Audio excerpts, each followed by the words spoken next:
Recently एक नया concept market में आया है और काफी सारे लोगों ने मुझे क्वेश्चन करा कि क्या सर, अगर हम नेकेड सोते हैं, बिना कपड़ों के सोते हैं, नंगे सोते हैं, तो क्या इससे कोई स्पेशल बेनिफिट होता है, हमारी स्लीप बेटर होती है?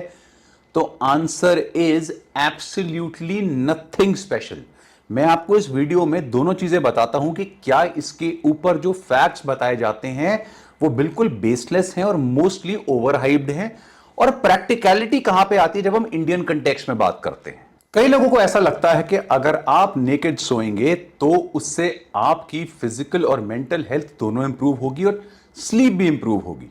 यह आपकी रिलेशनशिप्स को भी बेटर करेगा और आपकी रिप्रोडक्टिव हेल्थ को भी इंप्रूव करेगा। ऐसा कुछ भी नहीं है बाय द वे। और यह भी देखा गया है कि अप्रोक्सीमेटली 28% ऑफ फ्रेंच इंडिविजुअल्स जो हैं वो नेकेड सोते हैं। फाइन, उनकी कंट्री में बिल्कुल ये पॉसिबल है और भी ऐसी कंट्रीज हैं। हाउएवर, नेकेड सोने के ऊपर यानी बिना कपड़ों के सोने के ऊपर एक भी साइंटिफिक प्रूफ या एविडेंस नहीं है कि इससे कोई स्पेशल बेनिफिट होता है, क्योंकि जो बेनिफिट आपको नेकेड सोने से हो रहा है वो एग्जैक्टली सेम बेनिफिट आपको नॉर्मल लाइट ब्रीदेबल क्लोथ्स पहन के सोने से होएगा। अब हम डिस्कस करते हैं इन शॉर्ट के कौन कौन से पॉइंट्स जो हैं वो ओवर हाइप करे जाते हैं। सबसे पहला आता है टेम्परेचर।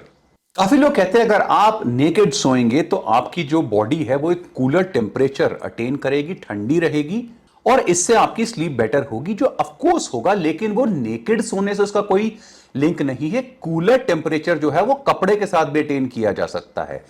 प्रैक्टिकल एडवाइस हमेशा स्लीप के समय करी जाती है कि आपको सोते समय लाइट ब्रीदेबल क्लोथ्स पहन के सोने चाहिए।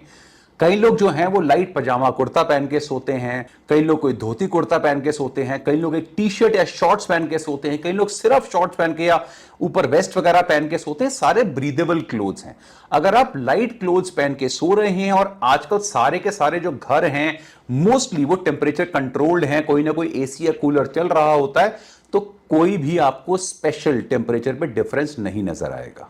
नेक्स्ट आता है इन्फेक्शन। भाई कई लोग कहते हैं कि अगर आप नेकेड सोते हैं तो इससे आपको फंगल या यीस्ट इन्फेक्शन नहीं होते। देखिए, ये तो आपको कपड़े पहनकर सोने से भी नहीं होंगे, क्योंकि ये प्रॉब्लम तब आती है, जैसे हमने पिछले पॉइंट में डिस्कस किया, अगर आप रात को रिस्ट्रिक्टिव क्लोथ्स पहन के सो रहे हैं, अगर आप टाइट अंडरवेयर पहन के सो रहे हैं, फीमेल्स के केस में अगर वो टाइट अंडरगारमेंट्स ब्राज पहन के सो रही हैं, तो फंगल इन्फेक्शन या यीस्ट इन्फेक्शन के चांसेस बढ़ जाते हैं। तो वो तो ऑब्वियसली प्रॉब्लम है, लेकिन उसका मतलब ये नहीं है कि आप अगर अंडरगारमेंट्स उतारे तो सारे कपड़े ही उतार दें। आपको अंडरगारमेंट्स नहीं पहनने हैं, नॉर्मल लाइट क्लोथ्स पहनेंगे तो ऐसा फंगल या यीस्ट इन्फेक्शन होने का कोई भी प्रॉब्लम आपको नहीं आएगा। नेकेड सोने से आपको कोई भी स्पेशल प्रिवेंशन नहीं होगी। एक और जो क्लेम फैलाया जा रहा है वो है कि भाई अगर आप नेकेड सोएंगे तो आपकी स्किन के लिए बहुत अच्छा है, ये आपकी ओवरऑल स्किन की हेल्थ को इंप्रूव करता है। स्टूपिड आर्टिकल्स आपको बहुत मिलेंगे, प्रैक्टिकलिटी कुछ नहीं है इसमें। ना तो मुझे इसमें कोई रीजन समझ में आ रहा है और ना साइंस के पास ऐसा कोई रीजन है। अब अगर हम स्किन की बात कर रहे हैं तो आई एम श्योर आपकी बॉडी की स्किन की तो कोई बात नहीं करेगा। कोई ये तो नहीं बोलेगा कि भैया नेकेड सोने से आपकी बाजू की स्किन बेहतर हो जाएगी। ये तो नहीं होता ना। लोग बात करते हैं फेशियल स्किन की, और फेशियल स्किन जो है वो नेकेड सोने से क्या आपको डिफरेंस आएगा? भाई आप कपड़े कभी मुंह पे पहन के सोते हैं, इसलिए स्किन पे कोई भी मेजर डिफरेंस नहीं आता है। वो लाइट क्लोथ्स में या नेकेड में बिल्कुल सेम डिफरेंस है।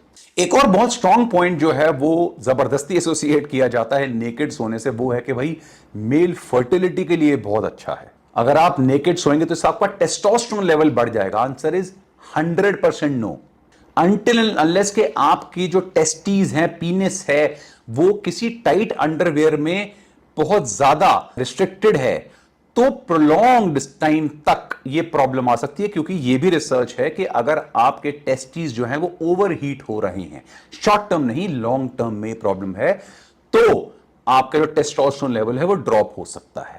फॉर एग्जाम्पल, रिसर्च स्टडीज में दिखाया गया है कि जो लॉन्ग डिस्टेंस ड्राइवर्स होते हैं, जैसे ट्रक ड्राइवर्स हो गए, ट्रॉली ड्राइवर्स हो गए, इन लोगों का जो टेस्टोस्टेरोन लेवल है वो ड्रॉप हो जाता है, क्योंकि ये कंटिन्यूअसली हीटेड एनवायरनमेंट में एक ही पोजीशन में अपने टेस्टीज को और अपने स्क्रॉटम और पीनिस को रिस्ट्रिक्ट करके बैठे रहते हैं, तो उससे उनके टेस्टोस्टेरोन पे इफेक्ट आता है। हाउएवर, इनमें से किसी भी स्टडी में नेकेड सोने का, बिना कपड़ों के सोने का या नंगे सोने का कोई भी लिंक या स्पेशल बेनिफिट नहीं दिखाया गया है। क्योंकि अगर आप नॉर्मल लाइट ब्रीदेबल क्लोथ्स में सो रहे हैं तो एग्जैक्टली सेम बेनिफिट आपको होगा।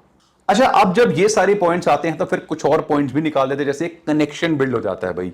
अगर आप अपने पार्टनर के साथ नेकेड सोते हैं तो इससे आपका जो कनेक्शन है, रिलेशनशिप है, वो हमेशा बेटर होता है, क्योंकि जो स्किन टू स्किन कॉन्टैक्ट होता है इससे ऑक्सीटोसिन रिलीज होता है, जो एक फील गुड हार्मोन है और जो लव और सेफ्टी की फीलिंग्स को बढ़ाता है। ऑफ कोर्स ऐसा होता है, बट द क्वेश्चन इज कि क्या आपका पार्टनर जो है वो आपके साथ नेकेड सोने में कंफर्टेबल है? क्योंकि अब हम बात करेंगे प्रैक्टिकल चीजों की। क्या आप ऐसे कल्चर में हैं जहां पे इतने ओपन माइंडेड इंडिविजुअल्स हैं? वैसे नेकेड सोने में ओपन माइंडेडनेस की कोई लिंक नहीं होता, ठीक है? इसका मतलब ये नहीं है अगर आप इंडिया में नेकेड नहीं सोते तो आप क्लोज माइंडेड हैं, ऐसा कुछ नहीं है। ऑल्सो, क्या आपको इंटीमेसी के लिए या स्किन टू स्किन कॉन्टैक्ट के लिए सारे कपड़े उतारने जरूरी हैं? भाई अगर आप अपने पार्टनर को किस कर रहे हैं, उसे हग कर रहे हैं, तो सारे कपड़े उतार के करेंगे क्या? अब इसका हम प्रैक्टिकल एग्जांपल लेते हैं इंडिया। मैंने आज तक ना तो कभी ये देखा है ना सुना है कि इंडिया में कोई इंडिविजुअल पूरा नेकेड सो रहा है। ऐसे कुछ लोग हैं जो प्रेफर करते हैं, लेकिन वो बहुत रेयर है, वो उनकी चॉइस है, कोई स्पेशल बेनिफिट नहीं है। और ये इसलिए नहीं है कि आपकी जो सोसाइटी है या कल्चर है वो कंजर्वेटिव है, ऐसा कुछ भी नहीं है। क्योंकि काफी लोग जो है वो इंडियन सोसाइटी को ये 2-4 वर्ड्स में डिफाइन कर देते हैं, क्योंकि एंशिएंट टाइम से ऐसा कोई भी बेनिफिट, और इवन आज भी साइंस में ऐसा कोई बेनिफिट नहीं दिखाया गया है कि जो नेकेड सोने से आपको स्पेशल होगा। क्योंकि अगर ऐसा होता तो आयुर्वेद, उनानी, सिद्ध और ऐसे किसी भी एंशिएंट टेक्स्ट में ऐसी किसी एक प्रैक्टिस के बारे में जरूर लिखा होता, या एटलीस्ट साइंस में आज तो कुछ बता ही दिया गया होता। नेक्स्ट आता है फैमिली सिस्टम्स। आज भी मैक्सिमम इंडिविजुअल्स जो हैं वो जॉइंट फैमिलीज में रहते हैं। अपना अपना पर्सनल बेडरूम होना आज भी मैक्सिमम लोगों के लिए एक लग्जरी है। वहां पे आप नेकेड सो सकते हैं, बिल्कुल। वो तभी होगा अगर आपको अगले दिन अपने घर से बाहर निकलना है, क्योंकि उसके बाद आपको घर में कोई नहीं घुसने देगा। ऑल्सो काफी केसेस में अगर आपके पास अपने बेडरूम्स भी हैं तो फिर यह भी देखना पड़ेगा कि जैसे मैंने बताया कि आपके पार्टनर जो है वो कंफर्टेबल है। अगर आपके बच्चे हैं तो आप क्या करेंगे? ये सारी चीजें बहुत प्रैक्टिकल कंसिडरेशन है जिनके बारे में यंगस्टर्स नहीं समझते, जो ऐसे आर्टिकल पढ़ के इन्फ्लुएंस होते हैं। अगेन सबसे बड़ा इश्यूज होते हुए क्या आता है? नॉक्टर्नल इरेक्शंस का, वेट ड्रीम्स का। आपको रात को इरेक्शन हो जाती है, आपका पीनिस इरेक्ट हो जाता है। नॉक्टर्नल ड्रीम्स सबको होती हैं। अगर आप मेन हैं, क्योंकि इरेक्शन उसी में देखेगी, विमेन में इरेक्शन तो देखेंगी नहीं, तो मेन के केस में अगर आपको नॉक्टर्नल इरेक्शंस हो रही हैं और आप कह रहे हैं नहीं नहीं भाई मुझे नहीं होती, तो ये दो ही केस हैं। या तो आप कोई ऐसे बहुत बड़े साधु संत हैं, ठीक है, जिनको ऐसा इश्यू इसलिए नहीं होता क्योंकि उनके माइंड पे उनको बहुत स्ट्रॉन्ग कंट्रोल है, और अगर ऐसा है तो आप ये वीडियो ही नहीं देखेंगे। और सेकंड, अगर आपको नॉक्टर्नल इरेक्शंस नहीं हो रही हैं और कभी नहीं हुई हैं, तो you are suffering from erectile dysfunction. उस केस में वीडियो को छोड़ के कल डॉक्टर को दिखाइए।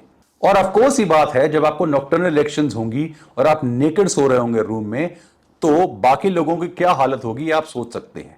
आपका पार्टनर जो है वो शायद कंफर्टेबल होगा, लेकिन बाकी फैमिली मेंबर्स ने अगर देख लिया तो उसके बाद आपका क्या होगा ये आप जानते हैं।